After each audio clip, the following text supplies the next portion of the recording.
Stephen, how does it feel to be back here after all these years? Yeah, it's nice to be back. Been a long time since I've been here. Still a lot of familiar faces, so it's great to be back, and I'm looking forward to helping the side climb the table. Even some familiar faces in the team, which is unusual after such a gap. How much will that help? Yeah, it's brilliant. Obviously, as I say, there's usually for a new player coming in, there's a kind of settling in period, but having been at the club before, and as you say, the familiar faces that are there, it's easy for me to go in and into the dressing room. Great bunch of lads, and as I say, I'm just looking forward to get started. How much have you changed since you left here? I've aged a bit. No, honestly, I feel fine. You know, I've enjoyed my time in England and abroad the last kind of 3 months here, so feel good. And as I say, I'm looking forward to the start. How many players are there from the first time here? I think Hammy and Laz. And obviously Leachy's still here and stuff like that. So as I say, there's a few players there that had good times with as a young lad. So it's nice to be back. What were they saying to you this morning? They were giving me a bit of stick. I've been in the summer. I was in training this summer for fitness wise and that. So I was in training for a couple of weeks, and then I've been in training this week. So they're probably sick of the sight of me. So they'll be glad that I've got signed now. Why didn't you sign in the summer? What was the situation there? There was nothing Motherwell could do at that point in time. I think they were obviously the budget and stuff like that. And when I was in the summer, it was only to use the facilities really. That was all it was, and I knew that at the time. So. That's the reason I didn't sign this summer. So you ended up going to India? Yes, went to India, went out there for 3 months. Old player there is David James, I played with at Bristol City. So he was a manager at the team over in India and gave me a call and jumped at the chance to go out and experience something different. I thoroughly enjoyed it. How would you compare that to Scottish football for what you remember of Scottish football?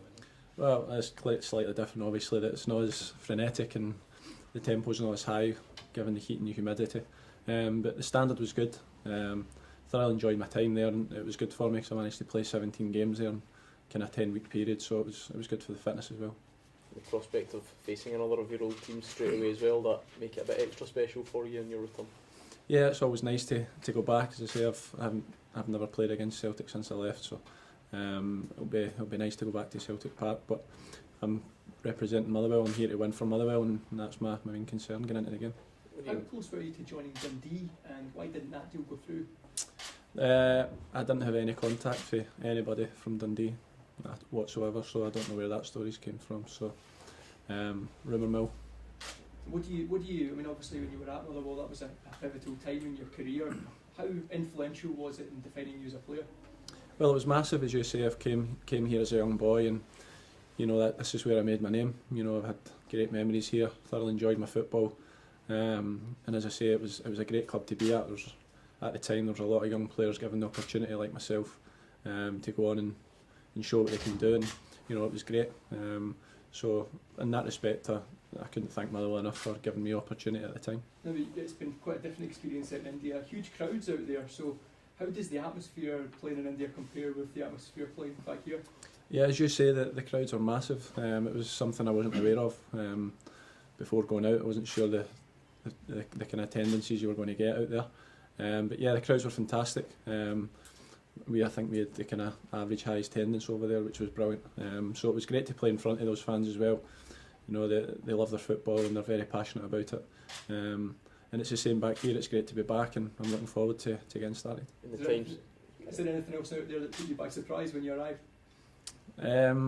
Not really. As I say, I've never been to India, but there's a few things that are a bit surprising, yeah, but I'll keep them myself. In the time since you've been away, Stephen, the club's kind of scaled the heights of European football and all the rest of it. Now this season, really kind of struggling again. What do you make of the challenge that faces the team now that you're back?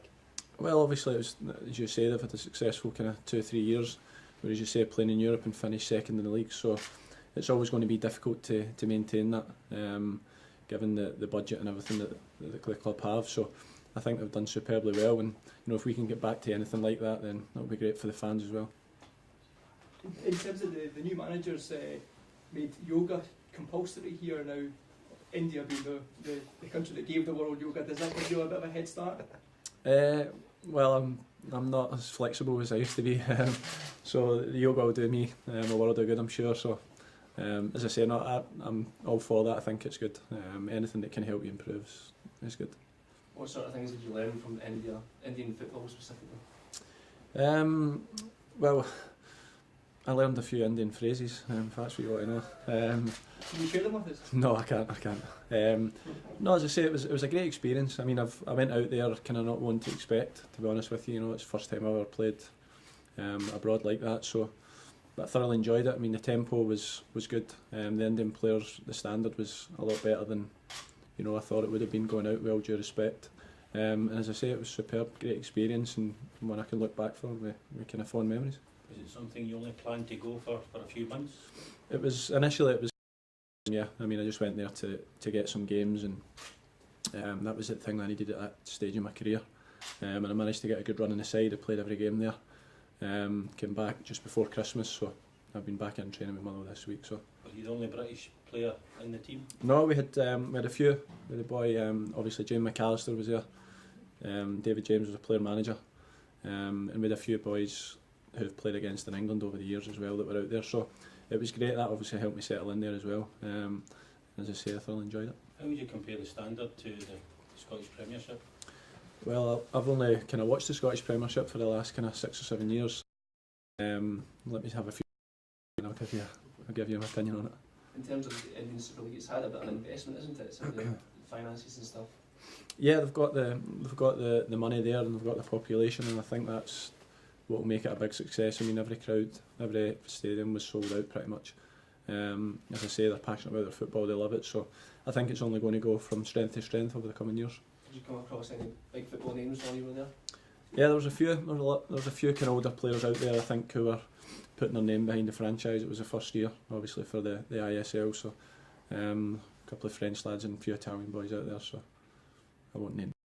Do you expect Scottish players to go there in the future? Well, who knows? I mean, the club I were at, they're open to any good quality players. So if the opportunity come up for any player to go out to Scotland, from Scotland, I would certainly tell them to consider it. Yeah. Thank you. That's great. Okay. Thank you.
Ian, tell us about bringing Stephen back and what you think he's going to bring to the team.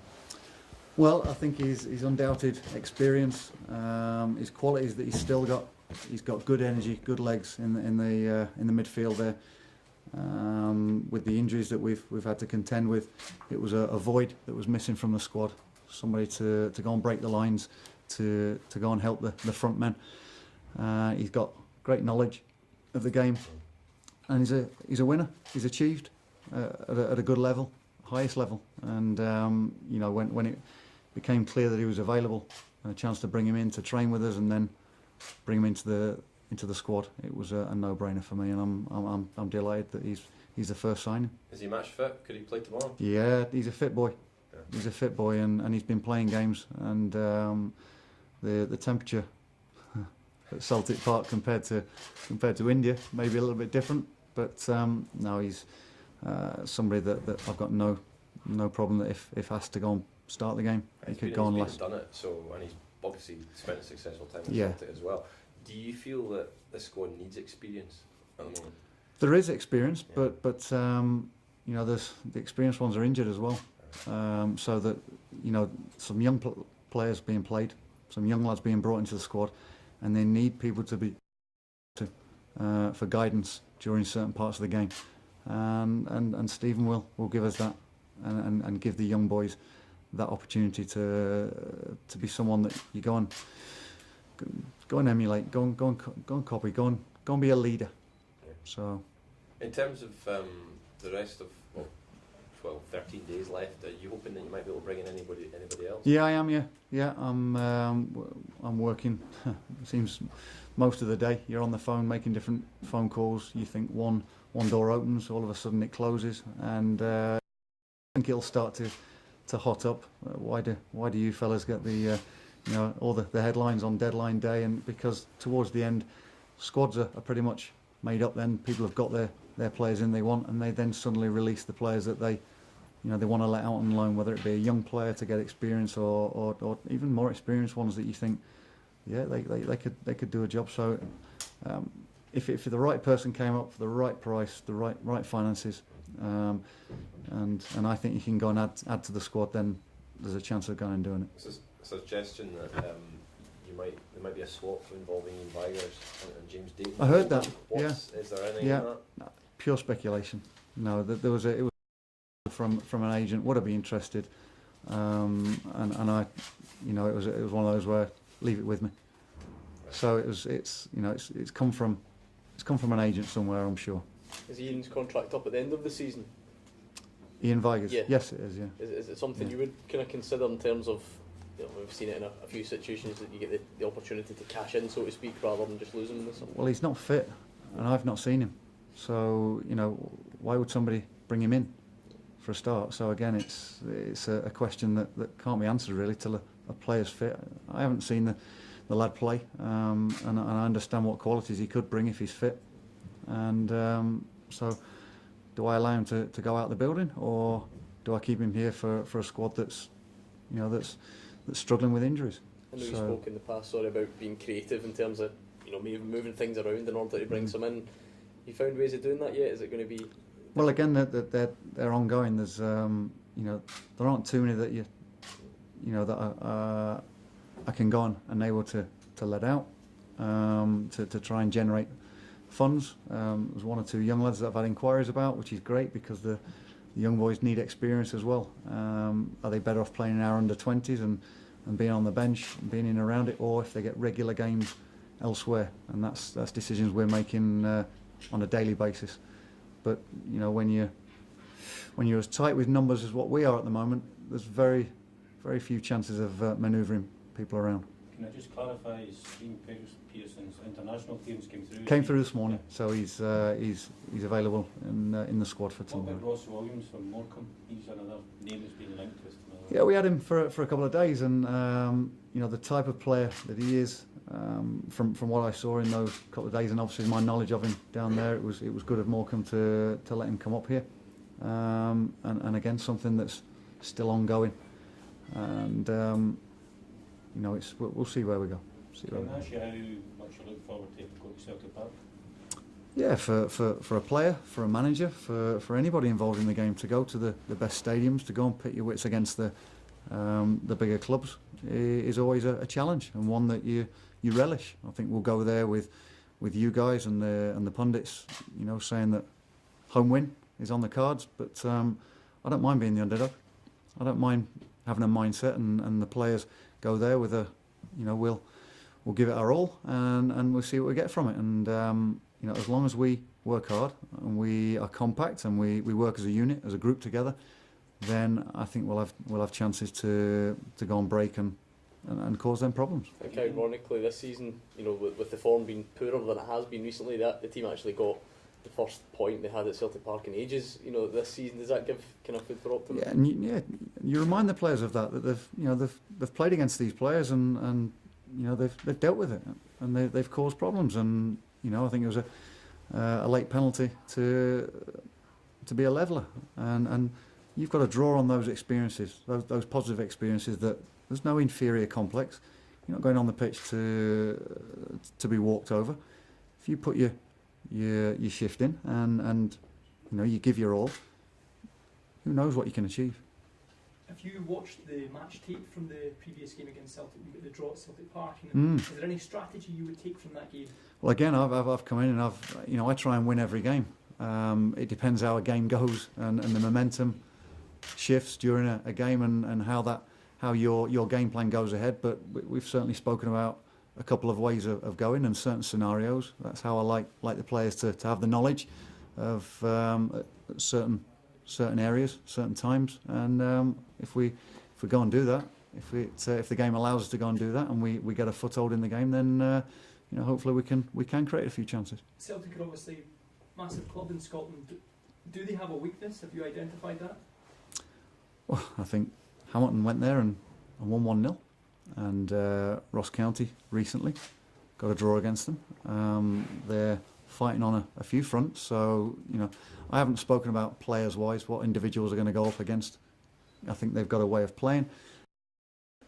They've had a certain number of players who have played the majority of the games, but they could bring in any number of players to play. So to pick out individuals and try and second guess what their team will be would probably be wrong of me. But I think there are certain ways of breaking them down and certain areas that if we get it right on the day, we can surprise them. You see this game as winnable? Why not? If I'm going in as a coach, as a defeatist, we might come away with a 1-0 defeat, 2-1, and I'll be happy with it. Then I'd be in the wrong seat. No, I go into every game believing we can win it. You twist that any way you want, because I'm sure it will. Because my first comments here about winning the league were probably taken in that way as well. But no, I feel as though we can win any game, and if you set up right, and if you go and give of your all as a player, then you give yourself a chance. Do you feel that having been here a few weeks now, that your ideas are beginning to get across? And how much, I don't know how much you're planning on changing in terms of the way that this team is evolving, but do you feel that your message has got? Yeah, I think in general, I think the players know what's to expect, what is expected of them. The frustrating thing is at times you can't get a settled formation or a settled side, because it's ever changing, and I know Stuart had that conundrum as well. It's difficult, a back four, for instance. If you've generally got a similar setup as a back four, they get used to playing with each other, their strengths, their weaknesses, how they can cover for each other. You get that relationship between different partnerships. And we've not been able to get that as yet, and it's so that's difficult to contend with. But we're working hard on the training ground. The players are working ever so hard. They're trying to take on board what we'd like to implement, and you can't ask of any more. Are you hopeful that the signing of Stephen Pearson may attract other high quality players to the club?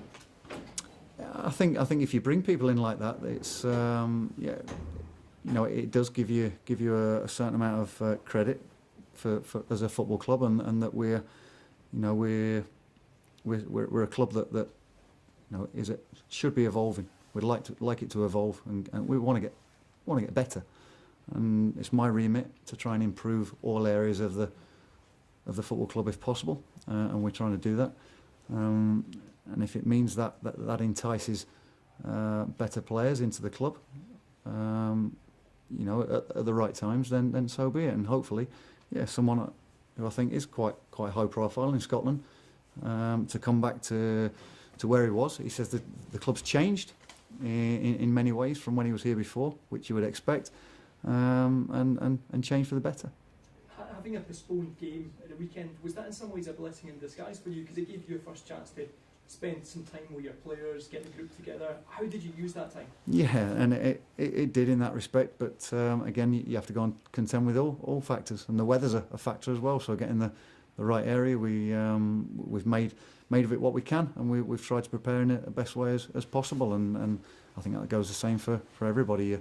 Especially around this area, I think everyone's trying to get the same training there. I think Ravenscraig's been used by several clubs, and it's trying to find those little slots in areas. We rearranged a game yesterday at Stenhousemuir, and we trained there. It was brilliant for us, but it was something that we didn't plan for yesterday morning, but we went and did it. So that's what you're up against that, and you're always trying to fight against the elements. That's something that Tommy Wright has actually criticised, the too many midweek games that we played through winter. And do you think that that's a problem, playing so many games through winter, and bad for fans perhaps? Well, I come from somewhere that's used to playing, quite a lot of games, and as a player you get used to that, and it's just one of those knowledge. It does become one of those where you go from game, rest and recovery, you're on to the next game, and very little time. So you make of what you can. The period the weekend that we weren't playing, we didn't waste that, and we utilised that to try and get some good work into the players, and in preparation for the next two games, which are they're difficult games. Did that allow you to get any of your injured players back? I'm trying to think who's out and who's. Moore, Vigors. Yeah, there's Ramsden and Moore have trained regularly on throughout that week.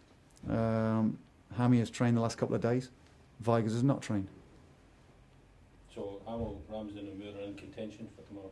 They have to be, yeah. They've trained the last couple of days. We'll have to see getting nearer the time. So, and decision-wise, how we're going to go and play. But people like Hamill has been missed on that left side. We've spoken about that.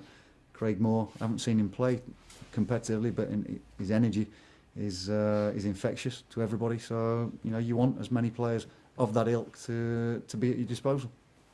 Thanks, Ian. Okay, thank you. Thank you. All right. That's great. Thank you very much.